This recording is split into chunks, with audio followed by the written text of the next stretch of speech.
इंदौर शहर जयेश जिलाध्यक्ष पवन डावर के नेतृत्व में जयेश प्लस भीम आर्मी ने यूसीसी के लिए राष्ट्रपति को ज्ञापन सौंपा। यूसीसी पूरे देश में लागू होती है तो आदिवासियों की कस्टमरी लॉ रूढ़िया परंपरा 5वीं व 6टी अनुसूचित तथा आदिवासी के जल जंगल जमीन के साथ साथ विवाह पद्धति, उत्तराधिकारी संपत्ति बंटवारा नियम, विधवा विवाह, तलाक, परंपरा आदि अपने परंपरागत कस्टमरी लॉ एवं लोकतांत्रिक व्यवस्थाएं खत्म हो जाएंगी। संपत्ति एवं उत्तराधिकारी अधिनियम 1956 आदिवासी समाज में महिला पुरुष के बीच किसी प्रकार का भेदभाव नहीं किया जाता है। यदि किसी घर में पुत्र नहीं होता है तब उसके घर बेटी के लिए घर जवाई रखने की परंपरा विद्यमान है तथा जमीन जायदाद पर बेटी का पूरा अधिकार होता है। किसी पिता के घर पुत्र होने पर पुत्री को संपत्ति में अधिकार इसलिए नहीं दिया जाता है क्योंकि विवाह के बाद पति की संपत्ति पर पत्नी का संपूर्ण अधिकार होता है कि परंपरा में बेटी को या तो पिता की संपत्ति पर या पति की संपत्ति पर अधिकार होता है।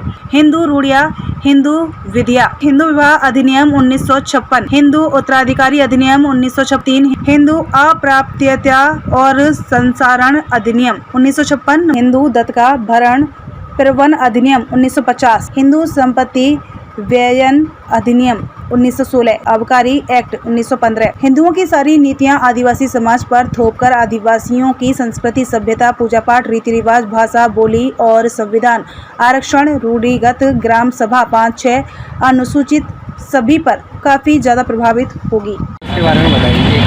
जी देखिए, पूरे भारत देश में जैसे केंद्र सरकार का एक निर्णय हुआ है कि यूसीसी यानी कि यूनिफॉर्म सिविल कोड, जिसको हिंदी में समान नागरिक संहिता कहते हैं, उसको लागू करने की तैयारी चल रही है। और जो विधि आयोग है केंद्र सरकार का, उसने एक तारीख जारी की है कि 13 जुलाई तक इसका दावे आपत्ति आप पेश कर सकते हैं। तो इसी संबंध में आदिवासी समुदाय जो भारत में निवास करता है, जिसकी संख्या आज की तारीख में 15 करोड़ के आसपास है, 15 करोड़ आदिवासी ये संशय में है, संकट में है कि क्या यूसीसी लागू होने से हमारे जो संवैधानिक अधिकार है, जो हमारा कस्टमरी लॉ है, जो हमारे रूढ़ी प्रथा है, संविधान के अनुच्छेद 13(3) का में रूढ़ी प्रथा में एक विशेष अधिकार आदिवासियों को दिया गया है। आदिवासियों को विशेष अधिकार है कि उनका उत्तराधिकारी बेटा ही होता है।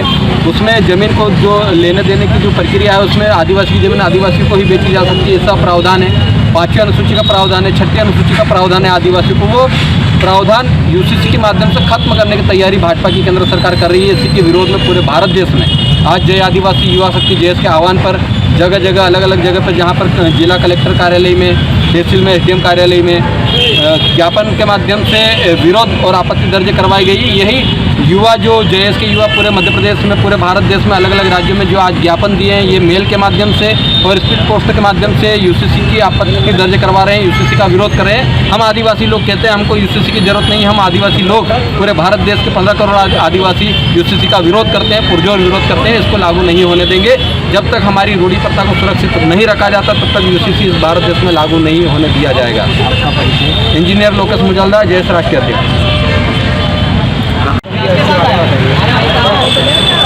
कलेक्टर ऑफिस जय आदिवासी युवा शक्ति जयेश द्वारा भीम आर्मी द्वारा कलेक्टर ऑफिस यूसीसी के हिसाब से मैंने ज्ञापन देने आए हैं।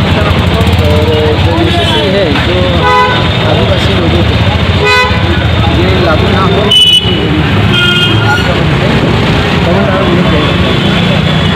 बार ले लेंगे। आज तो मेरे पास में वीडियो है और वो चैनल के भी हो जाएंगे, है ना। भीम आर्मी आज़ाद समाज पार्टी यहाँ साथ में आई है। संयुक्त रूप से यूसीसी यानी यूनिफॉर्म सिविल कोड के विरोध में ज्ञापन देने आई है। ये जो भारतीय जनता पार्टी है, जो लोग इस पार्टी को चला रहे हैं, उनको डीएनए द्वारा ये विदेशी घोषित किए गए लोग हैं। और ये लोग हम मूल निवासियों के साथ में किस प्रकार का दोहरा रवैया अपना रहे हैं, ये लगातार हमारे अधिकारों का हनन कर रहे हैं। ये हम लोगों की दोहरी जो नीति चल रही है कि हमें दिखाते कुछ और है और हथियार इनका बाहर हमारी किसी और चीज़ करता है।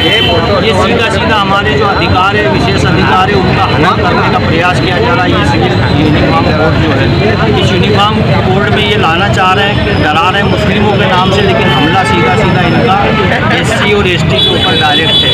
जैसा कि आप जानते हो कि पूरे देश में एसटी को विशेष अधिकार प्राप्त है, लेकिन ये लोग क्या करना चाह रहे हैं कि जो जल जंगल जमीन की लड़ाई है, एक विशेष अधिकार के तहत इनकी हिम्मत नहीं होती है कि वो एक आदिवासी क्षेत्र में जाकर या एसटी के क्षेत्र में जाकर वहाँ कब्जा कर सकें। हम लोग जानते हैं कि बिना उनके बेस नहीं चमकता।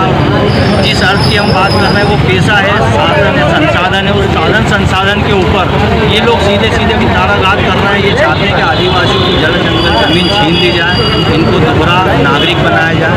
तो ये हम किसी भी हालत में होने नहीं देंगे।